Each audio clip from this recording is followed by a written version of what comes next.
Here we go. Hey, we're live. Hello, Internet. Hello, Marvelous Mental Health fans. Well, Marvelous Mental Health Fest is our thing that we're doing here right now. Welcome, welcome, welcome.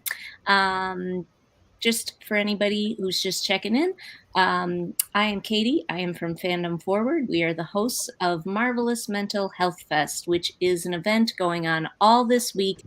Every day, there are free panels, workshops, interviews. We have a special toolkit on our website.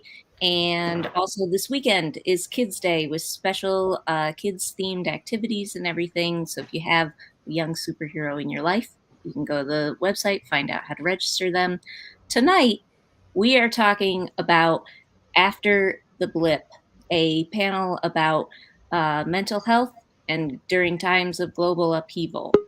So when we originally put this together, we were talking about pandemic, we were talking about climate change, we're talking about war. I was not anticipating that we would be having this panel during the 24-hour news cycle of what is happening with Roe v. Wade, but want to recognize that I know that's in the room with everybody while we're here. So what a good night for everybody to come to a mental health activism panel. So we have a little bit of some tech issues going on, it looks like. Now we're all here, and we're going to do some intros. So I'm going to have our panelists introduce themselves. I'm going to ask everybody to say your names, your pronouns, if you're comfortable with that, kind of your experience with mental health, what brings you here, and also what is your favorite MCU like show or character? And by show, I mean like movie, show. It's so expansive now. So, first up, I'm going to ask Cassie. Hi, I'm Cassie. I'm a licensed clinical social worker and trauma professional. Um, I do a lot of things. So I both have my own private practice as a trauma therapist and trainer and supervisor. I am also with Take This, which is a gaming and mental health organization where I'm a clinical contributor. And my pronouns are they them.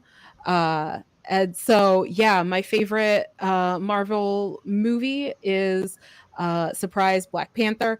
Um, and then for a show, I would say probably Jessica Jones. Hmm, awesome. Thank you. Next up, we'll have Elizabeth.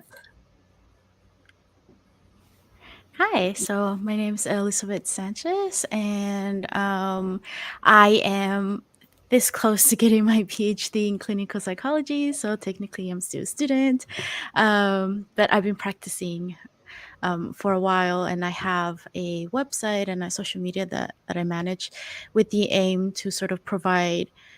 Or to reduce actually the stigma that's placed on mental health and geek culture in general.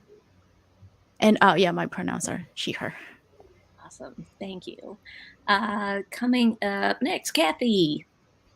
All right. Hi, everyone. My name is Kathy Kavanaugh. I use she, her pronouns, and I am a counseling psychologist. I just graduated with my PhD in August, so very recent grad. But yeah, I work as a therapist, was with University Counseling Centers for a while, but I'm currently working as an eating disorder practitioner. And it's really hard. I love the Captain America movies because they were my first kind of introduction into the Marvel Cinematic Universe, and with that, just love Peggy Carter. But I also really liked WandaVision, so that's the one that's kind of sitting with me the most right now. Okay. And Sean. Evening, everyone. I'm Sean Taylor. I go by he, him. I'm an MHRS, which is mental health rehabilitation specialist, but I spent about 20 some odd years in adolescent mental health and juvenile justice work. I was one of the first people to bring Dungeons and Dragons to Juvenile Hall, and we played and did a lot of externalization exercises, and we played D&D for years with some. I have students I have former clients who still play now, which is great. I've also started a dual diagnosis program for the city and county of San Francisco and a transitional program for students coming out of the boys' ranch back into their homes. And so we use a lot of world building techniques actually to reimagine what these so-called bad neighborhoods could actually be when they came back to return. Because when people come back from treatment, they progress, but their families haven't usually. So we have to bring their families up to speed to meet the new person that is coming out of treatment. Favorite, it's a three-way tie between Black Panther, Ant-Man, and Shang-Chi, which I think is incredible. And then TV is Daredevil because I'm a lapsed Catholic, and so I think that works for me. Yeah, I'm with you, Sean. And Spider-Verse, actually, I saw the Spider-Verse in the chat. So Spider-Verse is probably the pinnacle, but I kind of separate that like you would separate like a really good chocolate cake that you can compare to anything else. And so we'll leave Spider-Verse out there. That's a beautiful way to sum it up. Oh man, literally like every show and everything you all said, I was like, yeah, wait, no, that one's my favorite. Yes, no, that one. I love it. So yeah, we're here tonight. We're talking about mental health, stuff we can learn from Marvel, stuff we've seen our heroes doing. How does that apply to the real world? Whatever, you all get it. You've been to our stuff before. And so what I want to open up with is just sort of in the most recent Marvel films and television, and it's in some of the older ones too, but it has become much more prominent in a lot of their more recent stuff. Mental health is a real theme that comes up around definitely like grief and loss, but also just trauma, the stress of living through half of the world disappearing and then half of the world coming back. And there have definitely been sort of some ups and downs in the way that Marvel handles it and presents it. So I am curious to know, like, for all of you, what do you think are some of like the best moments, like really cool stuff that Marvel has been doing?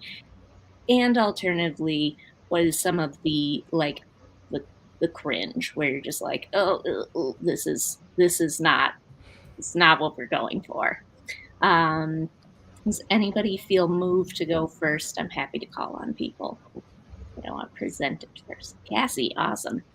So I want to acknowledge the good first, which is I'm really glad that Marvel is actually going the like, hey, so these people, they do really cool things and they're superheroes and all this. And at the end of the day, even the gods are human. And so like trauma affects them, which I really, really appreciate. Like as a trauma therapist, like that is so helpful.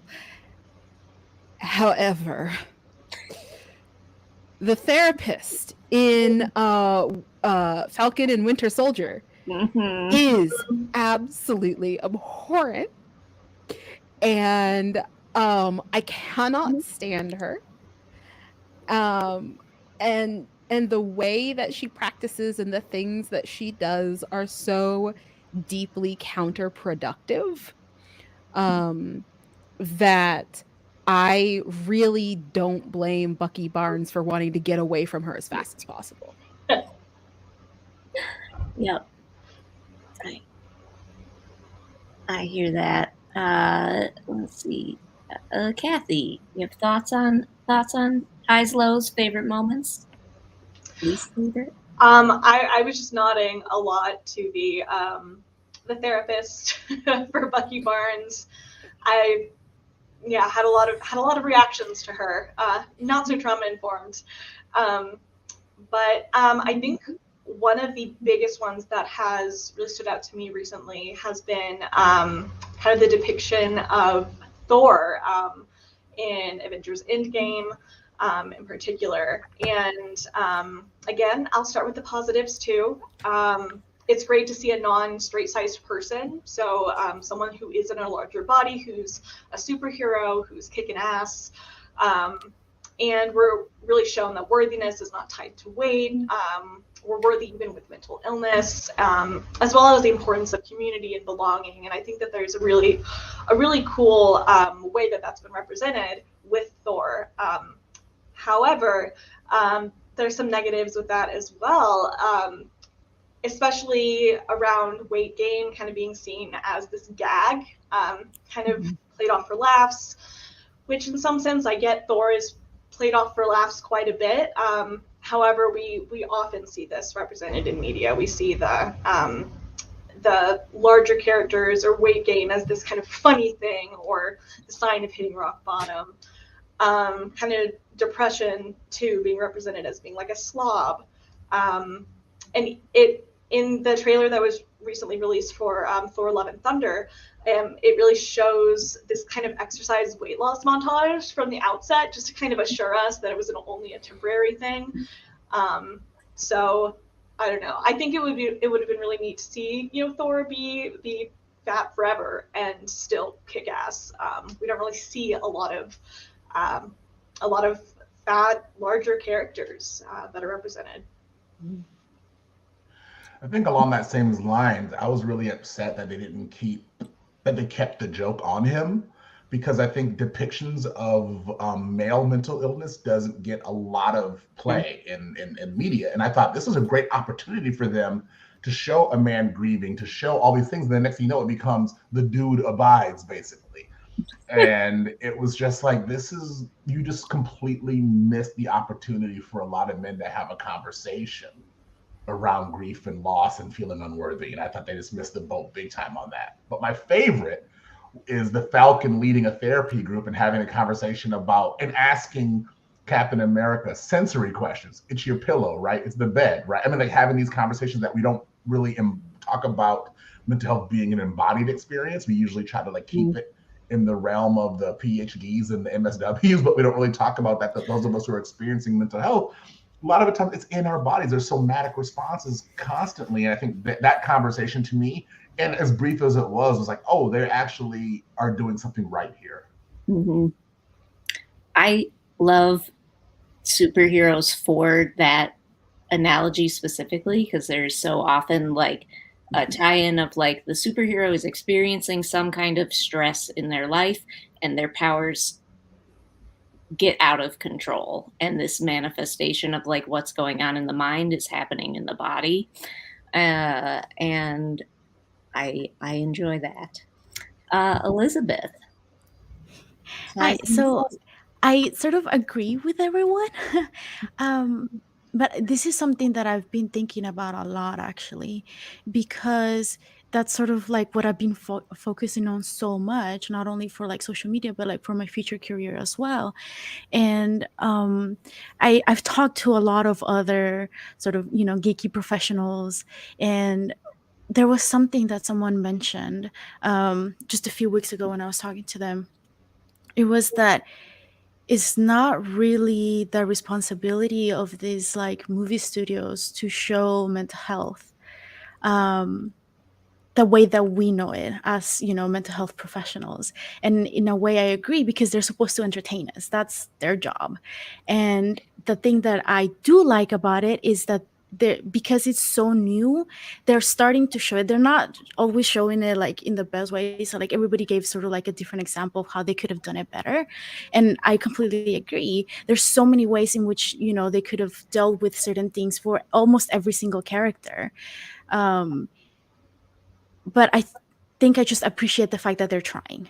I don't know if Marvel has someone who's there consulting, but they are trying, especially for the last three. Maybe it was just me, but for the last three shows, it seems that Loki, Wanda, and Mark, they have been able to really take time to process some of the trauma they experience, which in the other movies they were sort of side characters, and that wasn't a focal point for them. So I'm glad that they're making the shows, and I think part of what a lot of us are trying to do is use that as a way to reach out to people and provide actual information about what mental health is and what going to therapy is. Because I remember talking when there was that scene when Bucky's therapist pulls in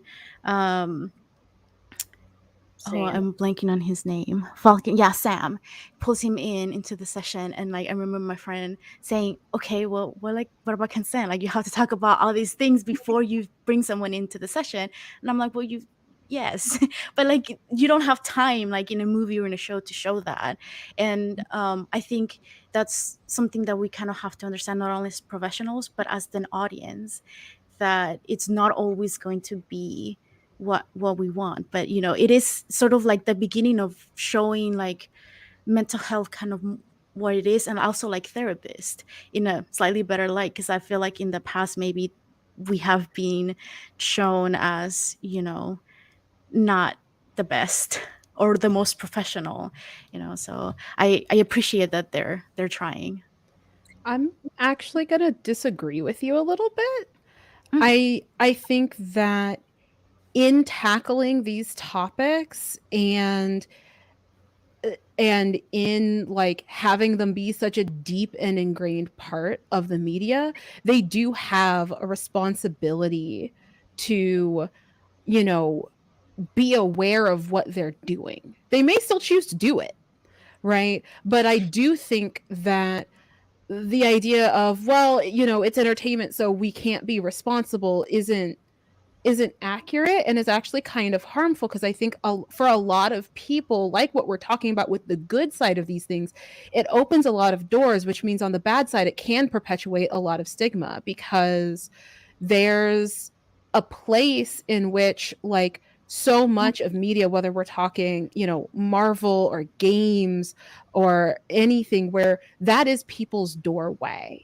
And so, you know, I think that there's like, no, it doesn't have to be a full therapy session. No, we don't have to see them signing the consent forms and all of these things. Like, yes, there's going to be a suspension of disbelief, but I think getting it right is important. And I think when we talk about Moon Knight, they did consult someone and they do that. I think, they could do better with it.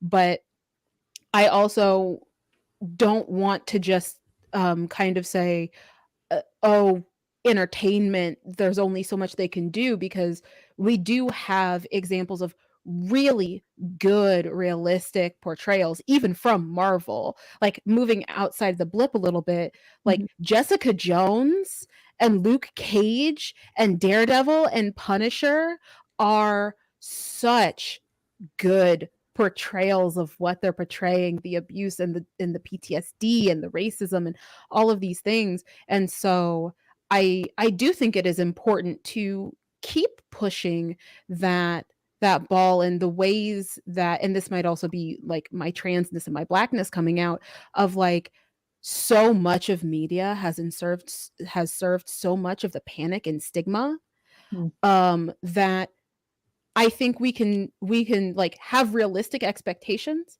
but we can also say, you know what, that therapist, and like it would have also been really powerful to show a good therapist. Like it was an amazing missed opportunity to show good therapy in a show, because we don't see that, right? And so, am I expecting them to like be perfect? Absolutely not. Like, I'm enjoying Moon Knight and those problems. We'll talk about it later. But I do want to push that envelope of letting entertainment skirt by because it's entertainment, because that mindset has harmed so many people over the course of, a couple centuries of entertainment. So my audio went off for a little bit, but I do, and I completely agree with you. And as you were speaking, the thing that came to mind was that Spider-Man quote: "With great power comes great responsibility." Right. So if they are deciding to tackle down these topics, I think they are responsible for at least trying to consult someone, or to show it in the best possible way that they can, and not just sort of doing whatever they feel like or whatever they think it is. I always think with people who have Marvel money, Mickey Mouse money, like they can have the world's greatest consultants. They could get all of them on board. And I think a lot every time I see a therapist portrayed in media, I automatically cringe, because I just go like, oh, this is not gonna make us look good. Um, and usually that feeling is rewarded with being correct. Uh, but it's interesting to me in a franchise like Marvel, where there are so many available bad guys to create conflict in the plot, and there are so many characters that can create conflict between them, when the therapist is sort of used as like a a conflict tool, a like messing with the person tool. Like, it, to me, it's an odd choice, honestly, because and I agree that, like, there are a few people in the chat who have said, like, it really helps reinforce some of the stigma around seeking help, and to portray therapy in that way. And, like, yeah, I don't know. I really, that therapy scene between Bucky and uh Sam, like, a lot of it is just sort of like played for laughs, and also played for just emphasizing, like, it's cool what Bucky's doing to sort of be seeking out all of his revenge and everything. Yeah, I don't know. Nobody. I'm also having it just kind of as a side, I'm realizing too that in this discussion about what tends to be the better representation of mental health, maybe not necessarily actual therapy and therapists being shown, but just the fact that these, like, the discrepancy between the movies versus the TV shows. And it really seems like the TV shows, for whatever reason, whether they're not the blockbuster kind of forms, or just because they have more room to really explore these things, it really does seem to get more fleshed out in the TV shows. So yeah, just kind of having that observation. So we have been talking, we opened up talking a little bit about how there are all these things going on in our world that feel like this sort of uh, very catastrophic feeling. And talking about, in the movies, we see the portrayal of, like, when the world has been thrown into a massive amount of upheaval after the blip. And so I'm curious, sort of like, how do you feel about, like, how that was portrayed in the movie? Not necessarily like the snap and everyone turning to dust, but sort of like how characters dealt with, like, that amount of worldwide upheaval and change, and how, like, the societies were dealing with it, and, like, what kind of similarities do you see between their world and ours?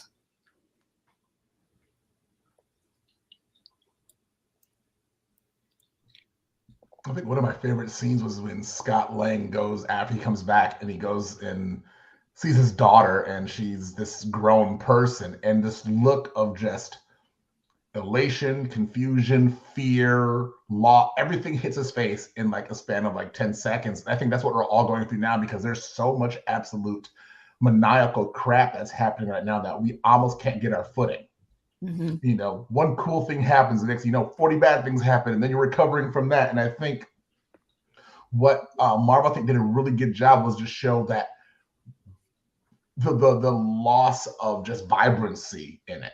Like, hearing all this, the Supreme Court thing and all that, like, it seemed like a lot of energy is gone. And so when they were at the Avengers campus, and Black Widow's basically kind of playing like a mission control, and everybody's kind of like, oh yeah, that's what, oh, well, I'm going to space, bye. Like, there's like all these things that are happening there. And I think, and that's how we are. I think that's what's happening. I think that we can hold multiple feelings, but I think we're also have to be really careful that us holding multiple feelings isn't us distracting ourselves from the primary feelings that we're feeling. It's easy to kind of project out and kind of move like they did, because I think like all the Avengers seem to be, when they're, before their whole time travel heist, they seem to be like one aspect of the same person. You had the go with the flow person, you had the everything's a catastrophe person, you had the, and so for me, that was really kind of cool to see the multiple facets of how each person is dealing with it, but they're all dealing with, it's kind of showing how we're all kind of holding multiple conflicts, but still trying to hope monger, which is a really difficult thing to do. Absolutely. Other folks have thoughts?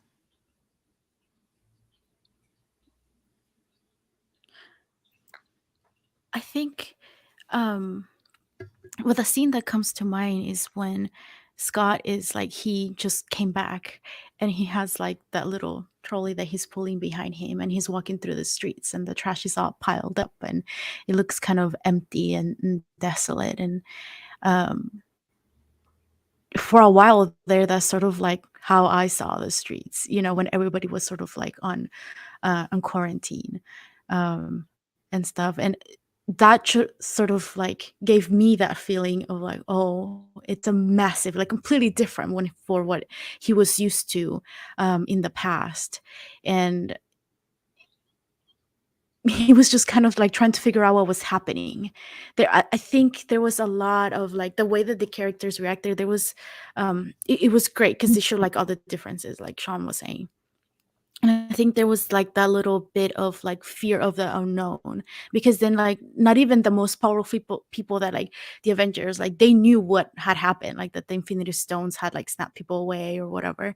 And but then like the regular people, what did they know about what had happened? And like it's just like, and even if those that did know what happened, they didn't know what was gonna be next. Like they were like, okay, so we're just trying the best that we can, but we don't know what we do from here. Like, do we, like, even if we could find Thanos, like it just kind of became this thing where they were just sort of like more like figuring out as they go, like survival mode almost, like because it was such a big unknown for everyone. Like nobody knew what was happening or what, you know, we could do to fix it.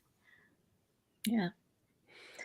I think it was really realistic too. The push to get everything back to normal that epically backfired feels really familiar right now. And so like I think that aspect of like that lesson of you can't just try to force things to not have happened. Things have changed, and it is in dealing with it head on and allowing for that pain and that conflict and that grief that we might actually get somewhere better, somewhere healed, and that just trying to shoehorn everything back the way it was is going to hurt a lot of people and make a lot of people deeply, intensely angry in ways that are likely to have some pretty significant and severe consequences. And the ways in which fear and anger and, you know, feeling like you're making progress and then having everything taken away results in violence that is easy to condemn, but also what other avenues are people presented, I think is also nuance that is maybe not necessarily carried out in the best way because of Marvel's desire to stay pretty family friendly and clean, but is at least at the premise very realistic and very close to what we're going through now, especially with COVID. I think it's amazing because the actual like the snap in the movie universe, like that movie came out in 2019, and I think it's just amazing that Marvel managed to write themselves a pandemic storyline without knowing it was coming.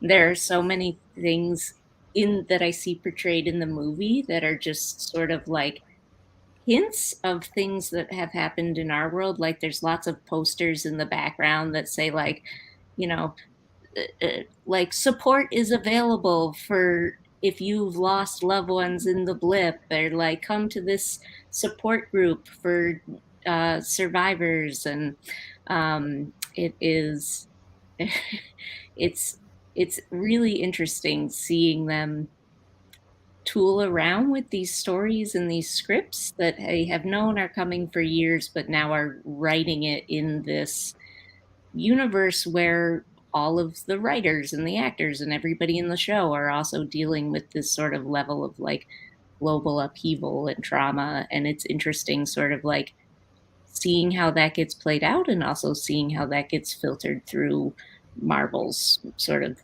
corporate storytelling arm. Yeah, and I think what really strikes me is that after the fact, there's this.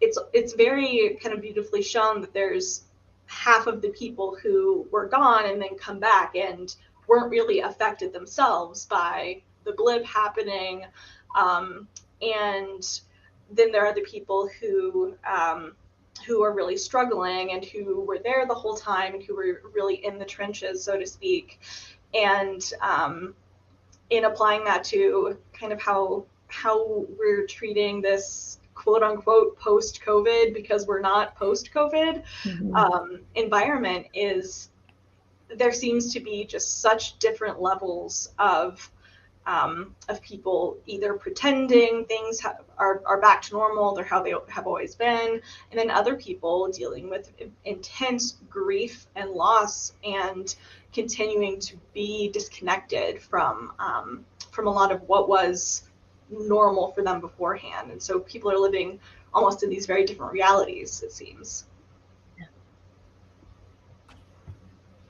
Sean, did you have a thought? I sort of saw your eyes pop open. No, just so, man. There's just, I mean, I guess it's interesting just to see which characters got to adjust in which ways. Like Spider-Man was able to kind of still keep his youthful optimism despite it all. The thing that what really is not concerning, because it's, I mean, but it just bothers me, is that Wakanda is lost. An entire culture of people lost their entire country. Like, why would you pick that place to have the, like, you know, for me, it is, I mean, that's my Russo brothers fight anyway, was how their portrayal of Black characters. But I'm like, this entire country is gone. You had everything, and then you lost it. And I'm hoping that in Black Panther, they're going to have to address it, but I'm hoping it's addressed in a way that's worthy of the loss. Yeah. What would you, I'm curious, because one of the things I was going to ask about is like, what do y'all think like Marvel needs to do to like improve portrayals of mental health? Like, what would you like to see them do in the future? And like, what they're going to do in Black Panther is something that I think is so crucial, because there is this tremendous existing loss in the storyline. When they come back, they are going to have to introduce that, like, we have lost the Black Panther, we have lost T'Challa, and like, what is a proper portrayal of that also provides what the audience needs to feel with the amount of loss that everyone has felt, particularly that Black fans have felt with losing Chadwick. And just losing Chadwick, but I think also losing, because what Black Panther did, the film, was to kind of repair and replace things that have been missing from Black culture.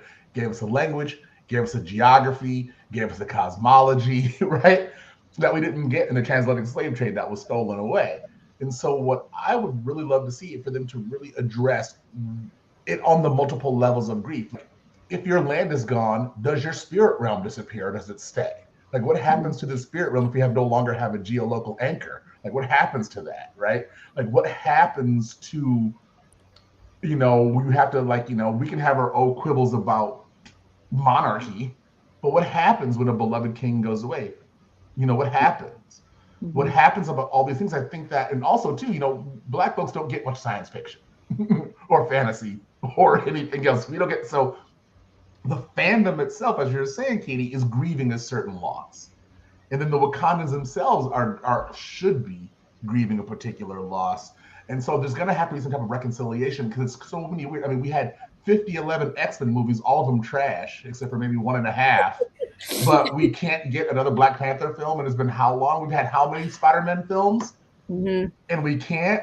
I mean, we can't even, like, we're like, Blade is just a voice in the eternal. Like, we, like, you know, like you had all these opportunities to, like, serve the fandom that has been giving you money and attention for 10 or more years, but Marvel has chosen not to. And that to me is like a kind of like, oh, I mean, we can't really talk about DC because they've done nothing. but in any real way. The But it's bars for me, on the it's floor, this yeah. really, and I'm a DC guy, which is so sad. But what's really happening though for me is I just want to know what is going to be, because the Wakanda loss wasn't just a loss in the film; it was a literal loss for fans who used it. I mean, you had people doing Wakanda the vote. You had you had all these things that real world actual initiatives that sprang out from that, and then now we're like, oh, we haven't even got a refill since what 2018, right? And so it's like, where does that energy go? Sorry, I went on too long. I don't think so. Did anyone want to add anything there? There's a lot of chatter in the chat, which is perfect. That's exactly what the chat's for. Of the comment that I think Cassie made around the urgency of going back to normal and seeing that portrayed in the films and how much people related to that feeling. I think that's something that's really like resonating with folks. That was one of the things I really loved about WandaVision, actually, was Wanda's very desperate attempt to portray a normal life as she saw it on TV, and how we see her really, it works for a while until it catastrophically falls apart. And I keep feeling like that's what we're doing in our world, is sort of putting ourselves into WandaVision and being like, no, things are good, things like it's fine, and then like the next catastrophe sort of happens. Are there things that you think folks can take away from these stories that is something that can be a source of either like support, comfort, strength, as we are continuing to go through these like ongoing crises? The pandemic is still here. We have so many different political crises that are happening. Are there things that you have seen portrayed in the movies, or that you can like draw out, that you think are lessons that folks should take away and that would be helpful as we're going forward in our own sort of heroic work as activists? Ignoring it doesn't work. Right? Like, I don't want to harp on this too much because I'm sure we're all sick of it anyway, but like, to come back to the pandemic, like, things are not normal. Things are never going to be normal. That doesn't exist anymore. And like, pretending like they are, allowing people to get sick, not wearing masks, and doing all of these things, right? And acting like we can do it alone. Like, in none of these stories does going it alone work. In none of these stories does ignoring it and trying to force a normal that no longer exists work. It is communalism, working together, mending bridges, and taking a stance that we are no longer going to allow unforgivable things to continue to happen, right? Falcon and Winter Soldier was great. That piece of like confronting the senator and the leaders of like, you can't just force these people out and expect this to be okay, is something that we really need to pay some attention to, uh, with less military overhead. But we really need to pay attention to, as we are experiencing more and more and more climate change related disasters, because these borders that they tried to reinforce when people came back, that dissolved during the blip, right? Like, these borders that we are holding on to right now, they're going to strangle us. We need to figure it out and work together. And I think part of activism is that of like, yes, there are so many different causes. So let's not go it alone. Let's divide up the work. Let's figure out which teams are doing what, and let's make sure that we affirm that people need rest. Mm. Mhm. And I think on that same time and that same line is that a lot of these shows are showing us that, you know what, how about, because like this work for justice and the rest, right, is a lot of work. It's exhausting. You know what? Not everything has to be about you in the politics. Sometimes you just want to shoot pool. Sometimes you just want to get into a roasting session and talk about shawarma. Sometimes you just want to like just have fun. And I think the orthodoxy of social justice forces people to feel guilty for not always being on, their justice light always on. And I Mhm. think that's just as bad, if not worse, than what the GOP is doing in because it's narrative warfare, it's psychic warfare, it's ontological warfare, and we have to be able and willing to say, hey, you know what?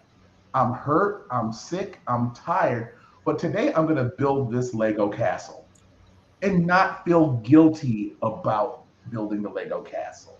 Because I think that double burden is too much for a lot of us. For anybody who does justice work, just shut up and rest and don't care and forget about what everybody else says. I really, I want to make like some stickers or bumper stickers that say "Shut up and rest."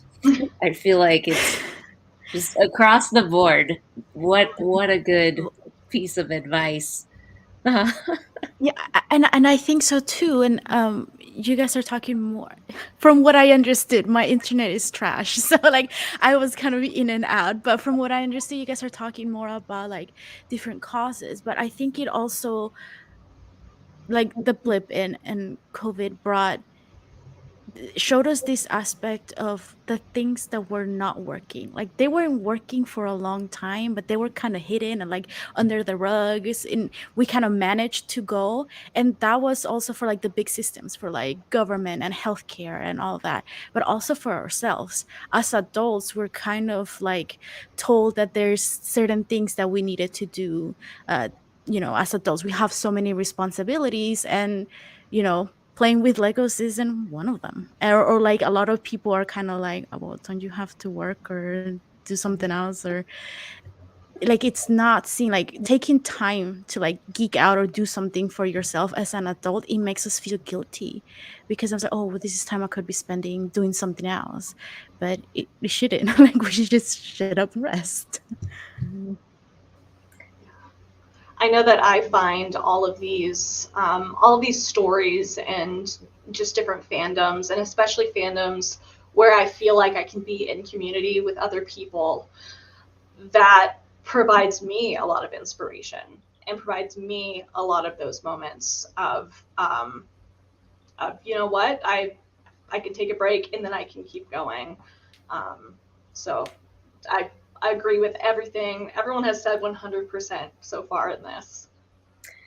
We had a question specifically sort of around that, originally for Cassie, but I'm sure other people can add in as well, about how do we like effectively communicate this need to people? How do we like, uh, I guess it's a boundaries question, but like, how do you effectively communicate like the need and value of rest and of not pushing so hard when we're already exhausted, and also when things are very desperate in a lot of ways? Don't. At some point, you have to stop. There's no way. Like, so in therapy, we talk about locus of control. This is not medical or therapeutic advice. I am not your therapist. This is a Marvel panel, remember, people. But in therapy, right, we talk about like locus of control. You cannot control whether or not someone else cares, whether or not someone else gets it in the way that you think they should get it, in the way that you can see. You cannot control other people and events. And so at some point, part of resting is not having to convince everyone. Because also, one of the easiest ways to convince people is to live it. Right? Like, there is nothing more obvious than somebody who is just thriving, somebody who is glowing and rested and doing great. And you're like, oh my God, how do you do that? I get 8 hours of sleep a night. That's how I do it. And I take a month off. That's how I do it. Because we like what we understand cognitively, cognitive is one tiny, teeny, tiny, very small, very limited layer. Embodiment is deep and true understanding. And you can't explain to someone, you can try to explain to someone what the joy and love and rest and all of these beautiful things are, but living it and experiencing it and feeling it, and when you're resourced you can live it. And so you do have the time to bring that compassion and that love to talking to someone who is otherwise absolutely infuriating. And so yes, also someone mentioned in chat, the nap ministry is wonderful. Check out their work. Black people are doing some of the best work you can find anywhere, and nap ministry is fabulous. Absolutely. And stop making your work performative. What you think about me is none of my business. Have that. But I think it's so easy to fall into the I have to be shown to be doing the right thing.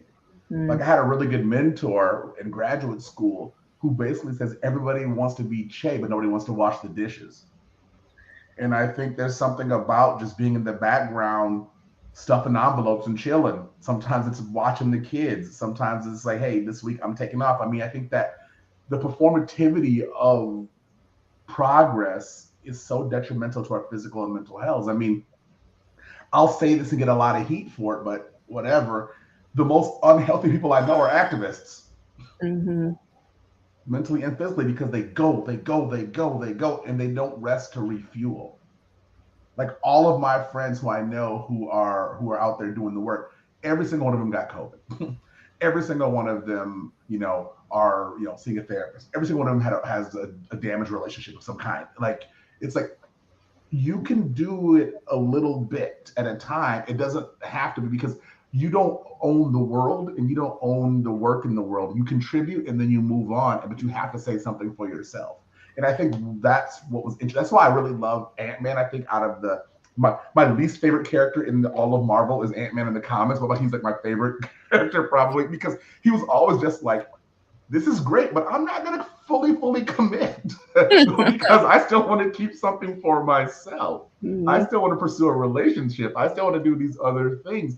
And for me, that was so incredibly powerful to see that happen. And so I think that if we could all get a little bit of Scott Lang in us, and I think we'll be a little bit of Natasha, I think we're all going to be better off. He dips in when he can be powerful and helpful, and then he's like, well, gotta go. See y'all in a bit. Gotta recharge. Hashtag know your limits. Yeah. Yeah. And there's this metaphor, and I'm sure I'm going to butcher it horribly, but at looking at activism as being part of a choir, whenever you're singing as part of a choir, there's this concept of staggered breathing. And sometimes you got to take a breath and just count on the person next to you to keep singing. And that's why it just goes back to community and connection and having your people around you that you can count on, and then knowing when you got to take a break. I love, honestly, like with all comics, it gets unwieldy because there are so many characters, but I do love some of the elements of when something happens in one of the movies and the characters are sort of like, if only so and so was here. Well, they're not. So anyway, moving on. And like there are enough people in these stories that like that can come to pass where it does go like there are other people who can handle this in the times when we have to shut up and rest. And I think it's worth acknowledging too, that works so much better when it is coordinated, Yes. right?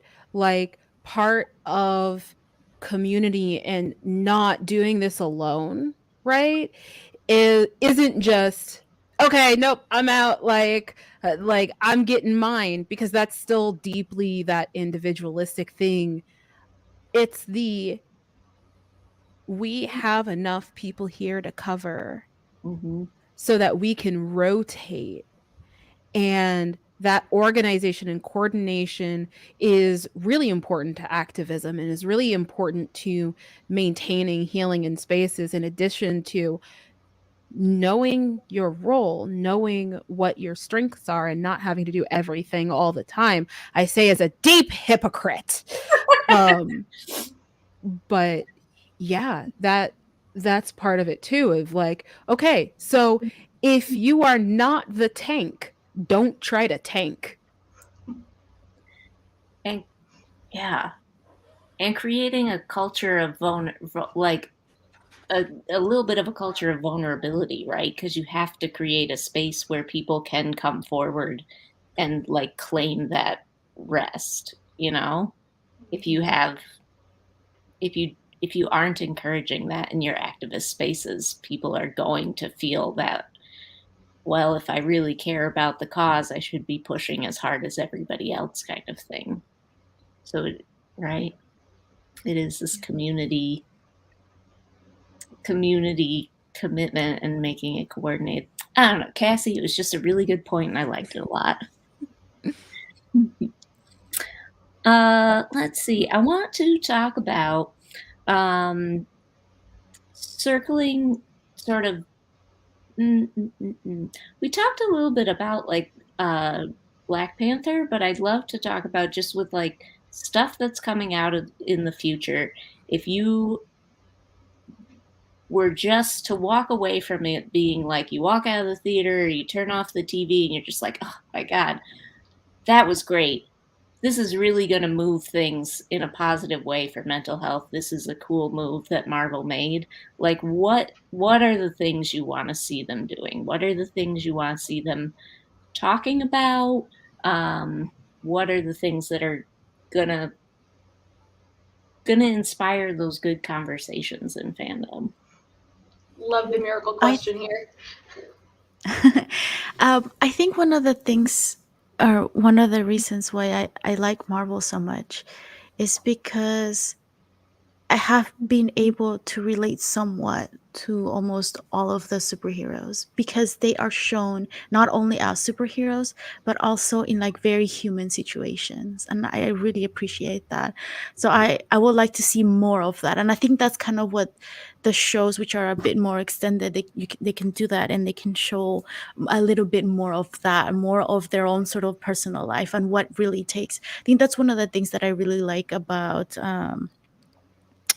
uh Clint's story, is because Mhm. then he was able to sort of like, he was the one that didn't, like, out of almost everyone except Black Widow, that he didn't have superpowers, but he also had a family, so he had like a lot to lose. And like when everything came back, he was just trying to figure out how to be like a parent again and live in the world after the blip. And so I really appreciated their whole, like, because I think he even had a conversation with Kate about like what it really meant to be a superhero, and it's not glamorous as everybody was like, because you see them kind of how we see celebrities or other people, like even in your own personal life, um like, oh, they're doing so well, or like their family's great, but we don't really know what's happening. And then so I really appreciate that, because uh, it helps us to relate to them, and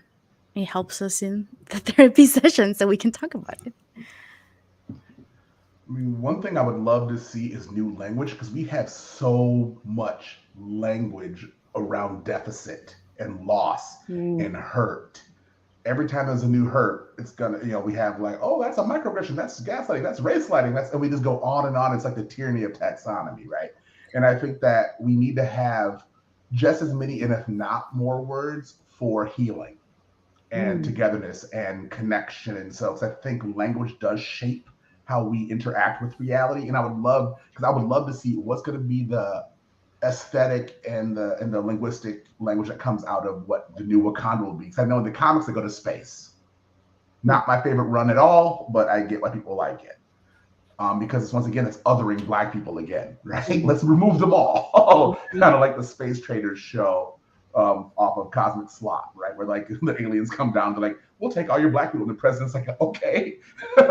It's the old school movie you guys all have to see. Cosmic Slot is the best thing ever. But I would just love to see us be able to create more unifying language, because we are in a world now where it's like, it's going to tax us. It's going to tax our rest reflex a lot. It's going to tax us in our, the divisions are already there. I live in the Bay Area where they are trying their best to put a wedge between AAPI folks and Black folks. Mayor Libby Shaft of Oakland, that's you I'm calling out. So they're already doing that right now. And it's like, there's going to be so much for us. And so we have to figure out not to get overly verbose like I'm being now, but to be, what is our shorthand for connection and love and compassion and empathy? And I want to see that elevated more, because seeing how Captain America treated Sam, at first it started out condescending, but then it was kind of like, now powerless Black man. But then it became something where it's like, oh, here's how I think about you. You're worth, I find something in you that aligns with my values. And I think that's what we need to talk about too, is like, what's going to be our new value system? Because as I think it was Cassie was saying, there's no more normal. There's no more going back. There's only what this is now and going forward. And so hopefully moving forward, we're going to give our younger folks coming up behind us and everyone else just a better aesthetic and a better language and a better philosophy and mythology about healing and connection and wonder and love and compassion, so we can all propel forward. I love that. I want to just take a moment. We're sort of at the end of our time here. I want to take a moment to thank all 4 of you for joining us tonight, and also thank everybody. We have had a lot of really insightful stuff in the chat. There is more of these workshops happening. Tomorrow is the journaling workshop with Tiara de Guzman. She's amazing. Y'all should go. On Thursday, Finding and Fighting for Supports. Cassie is going to be on that one too. So if you were like, whoa, Cassie's a genius, come back on Thursday.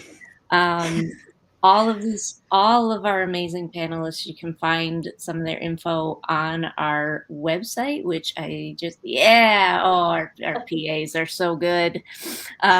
So check that out all week. And I just really want to say, with like that language of healing and love, this was like really helpful place for me to be tonight, and a place of like a little bit of healing and community. So I want to thank you all very much for that. And please, everyone, enjoy all of Marvelous Mental Health Fest. And we will see you on the internet. Bye, folks. Bye. Thank you.